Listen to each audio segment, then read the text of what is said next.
Welcome, everyone. Yeah, so this is our what we kind of call the VSHP, which is the variable speed heat pump deep dive, although we're also looking at air source heat pumps. So yeah, basically today we'll introduce the research team and the Bonneville team. We'll give some background over the research, talk about the sampling plan and the data collection, analysis and reporting, and then we'll have some next steps in Q&A. Okay, intros. So the Bonneville team is myself, David Triphammer. I'm the evaluation lead. Also, we have Kathy Yee. She is the new Energy Conservation Account Executive, formerly EARS. And then we also have Robin Moody, who's our marketing specialist. So on the contractor team, we'll kind of keep this short and sweet. It's Evergreen Economics with Apex Analytics. They're kind of collectively known as the Evergreen team. And a lot of names on this slide: Tammy, Kayla, Sarah who's on, also Leandra, Israel, Lauren, Justin, and Duncan. These people you might hear from as we contact you for the data request. But this team is really great. Very excited to be working on this, and I think they're going to do a great job.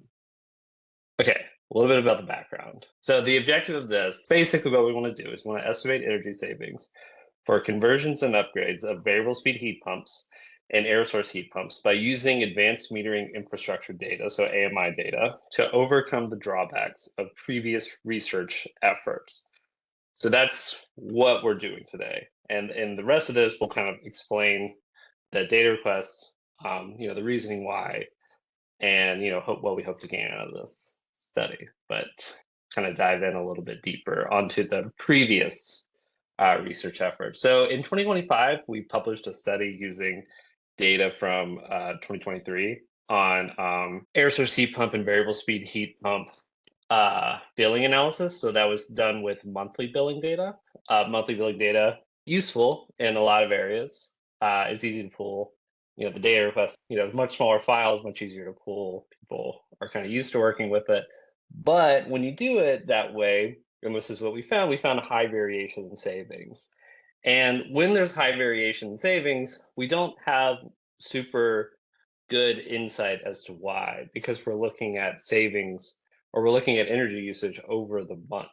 So it's hard to kind of zoom in and see that. So some things we thought could be happening is baseline issues, snapback, added AC. It's like when you're using monthly billing data, it's kind of hard to disaggregate all that. So anyway, we just did that, but heat pumps are obviously super important to the region. And what we're wanting to do is focus on estimating more accurate savings. And to do that, we need more granular data. Okay, so this right here is raison d'etre, I guess, for those with a liberal arts education. Basically, what we want to do is we want to capture marginal heat using AMI data. And so the way to think about a heat pump is in terms of heat rather than electricity.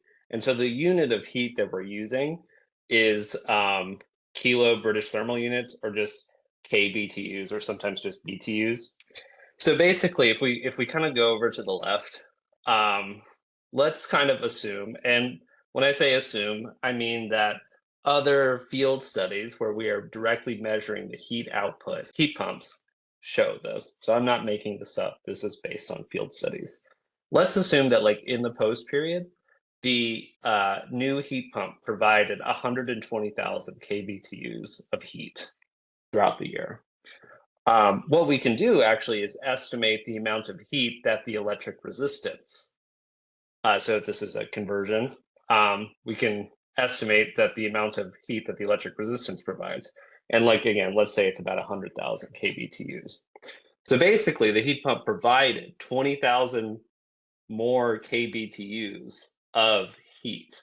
And what we're trying to do with this study is completely disaggregate that using AMI data. Basically, all components of heat being provided has an applicable baseline.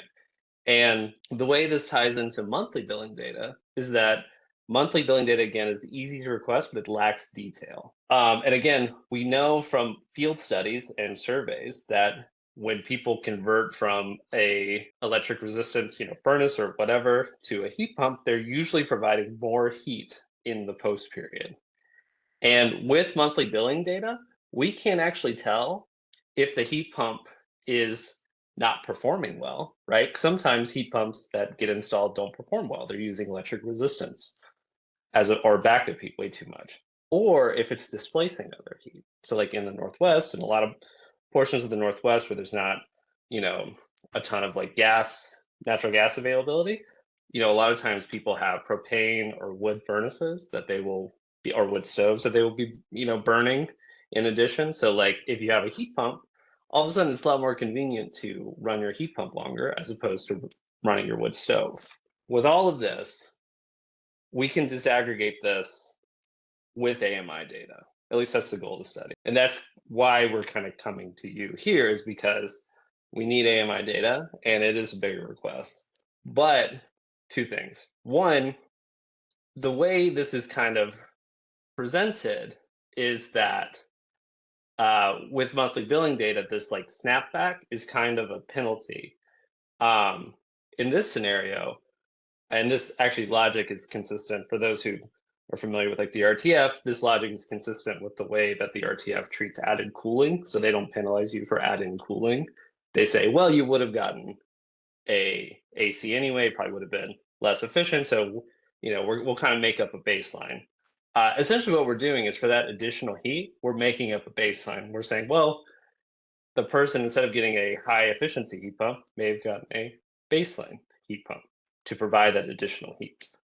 And so the second thing is, so we're trying to do that, and that likely increases savings. Like the goal of this is A, to get more accurate, but also as a consequence of getting more accurate savings, I think the savings will be higher because we're no longer penalizing additional heat that's being provided. We're just accurately characterizing it. And then the third thing is, if this study isn't like, wow, this is the coolest thing I've ever heard, and I would love to give you AMI data, we also do want to make it worth your while. So we are providing some analysis incentives for utilities if they provide AMI data and if they want to do it. So for the sampling plan, our design is intended to get solid, robust estimates of electric savings through this AMI analysis for each of the planning measures. We are looking at installed variable speed heat pumps, but have decided to expand that to include air source heat pumps and both conversions and upgrades, because doing analysis on all four is far more efficient. A very small added cost to cover 4 measures instead of 1. So we're trying to make this as easy as possible. The sample frame is based on measures between fiscal year 23 and 25, and we have stratified by measure, heating zone, and home type. This is the sample that we are hoping to achieve. So we went through and we looked at which utilities would need to provide data, who has AMI, estimated who has enough AMI pre and post, and some dropouts. So this is our best guess of where we will end up. This sample would be big enough to provide robust estimates for almost all of the measures. The ones that have little stars on them, especially heating zone 2, 3, the population's a little too small to satisfy the RTF sample targets.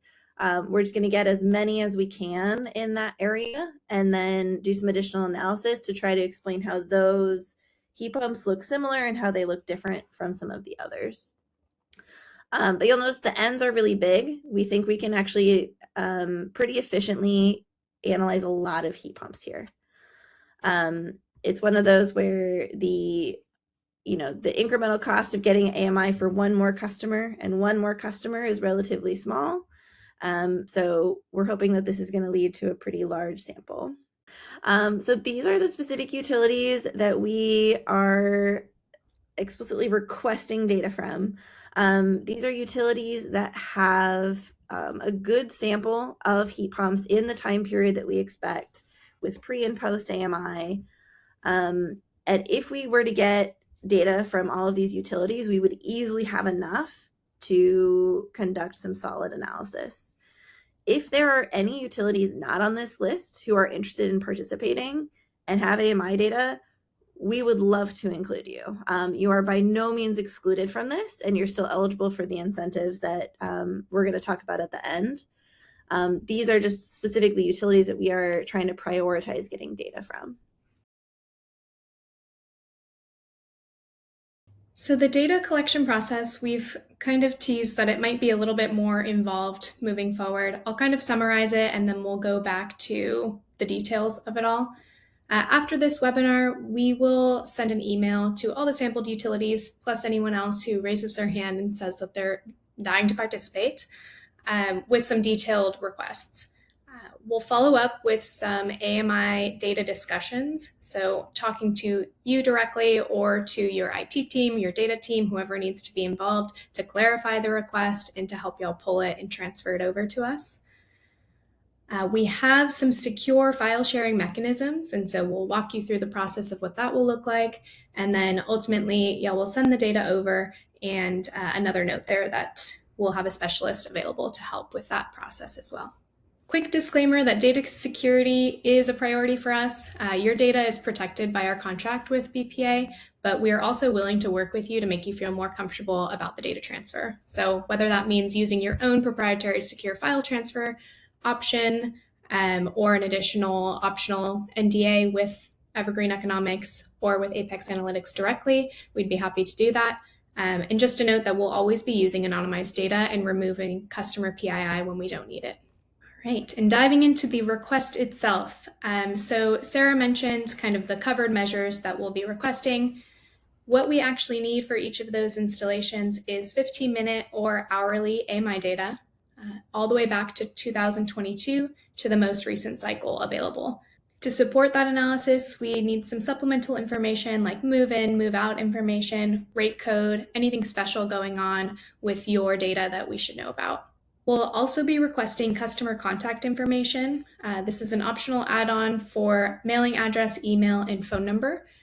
A big part of this research is going to rely on some end user customer surveys. So we'll talk a little bit about that in the analysis approach, but having that customer contact information is going to really help bolster the results that we find. Some other information to be aware of is that we'll have a unique customer account number tied to what was submitted into Beats, and then we'll also provide the technology activity practice or the TAP to help you find these files. And finally, we know that this request is a lot. Data requests in general can take away from valuable work that you're doing in your regular life. And so we are trying to streamline it as much as possible. We developed a data request workbook, and we'll be sending out a walkthrough video kind of associated with that request to help streamline the collection. So we'll be providing that template, answers to frequently asked questions, and sampled project information. Again, the request will be laid out as clearly as we can in that workbook with the supplemental walkthrough video.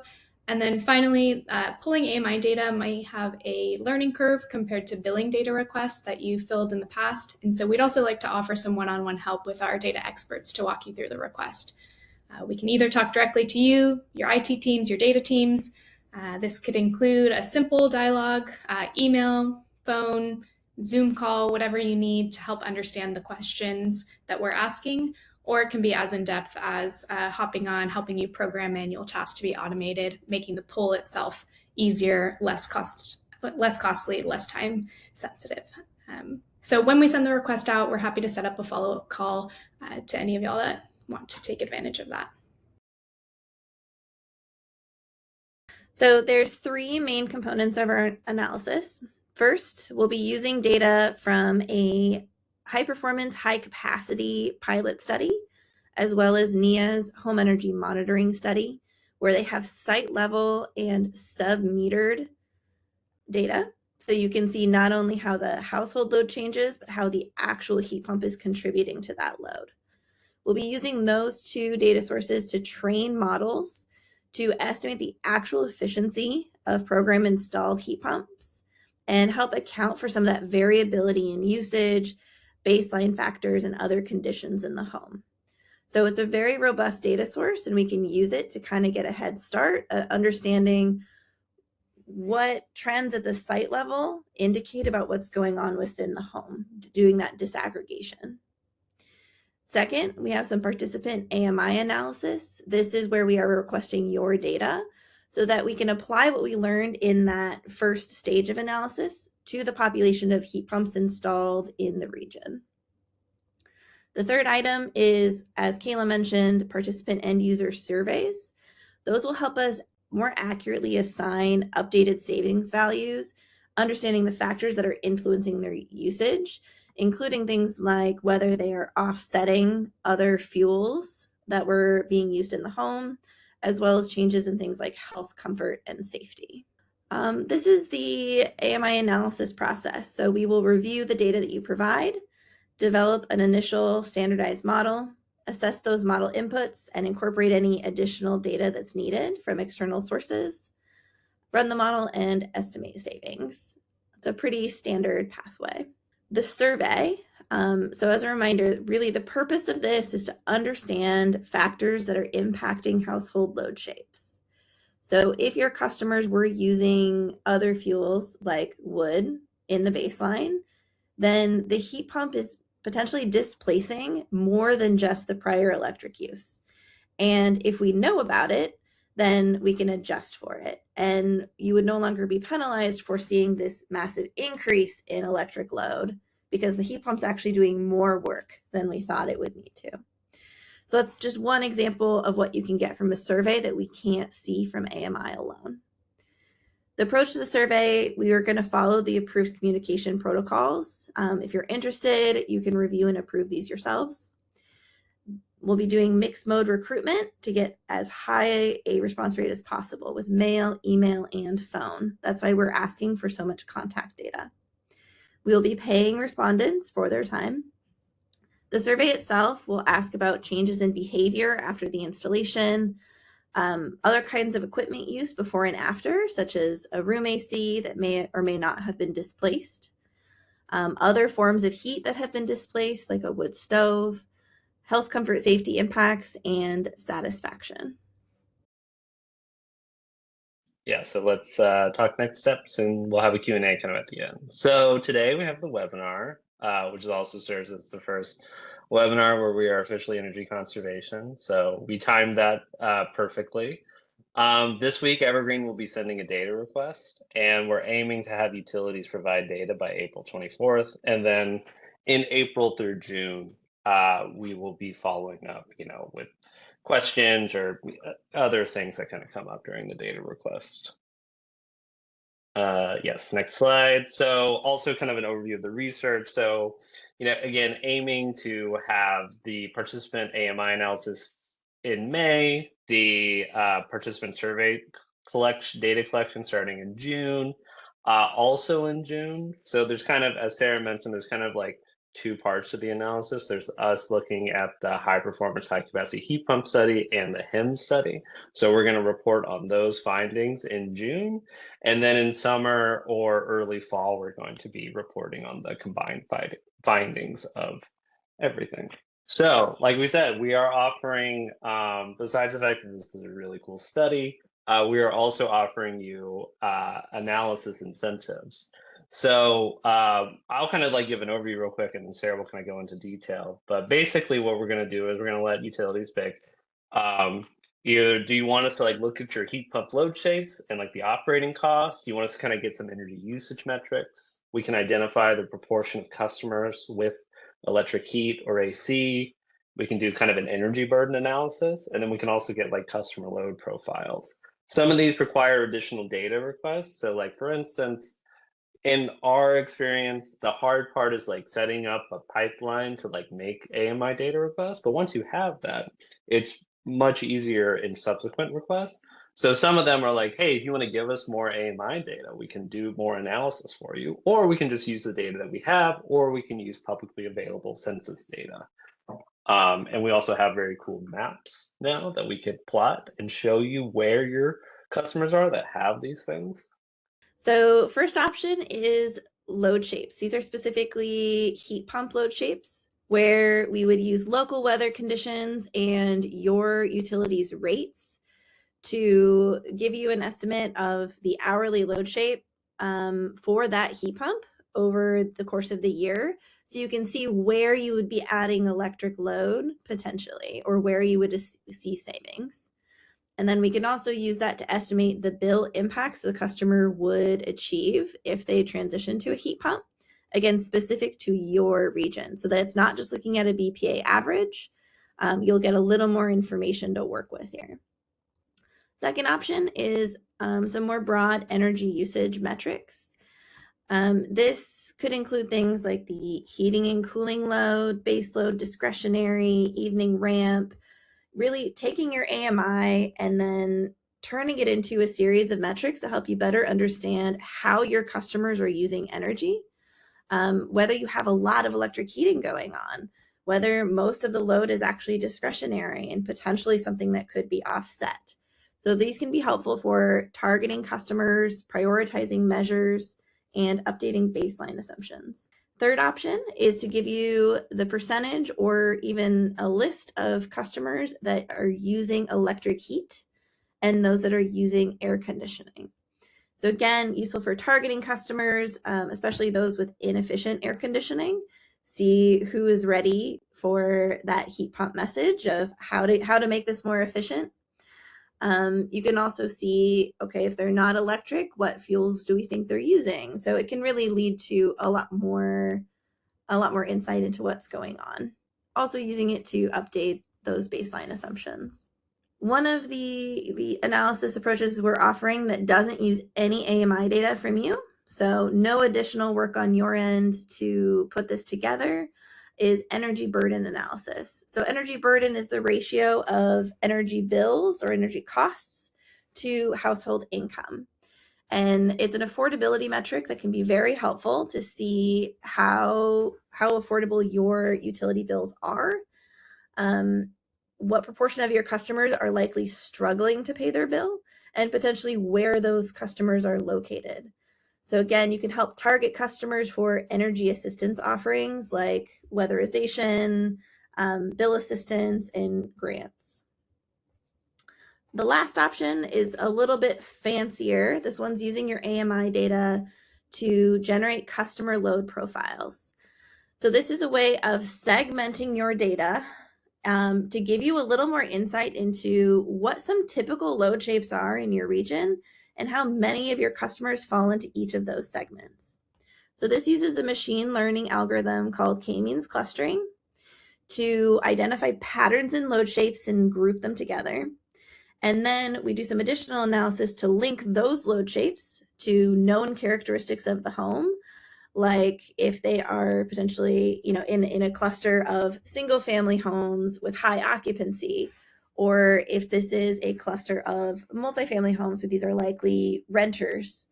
Trying to help you identify what these load shapes are and who is likely associated with them. And that can be very helpful for, again, targeting and prioritizing measures, but also potentially marketing. If you know the kinds of customers who have a high AC load likely, and could be good to target for heat pumps or other efficient air conditioning.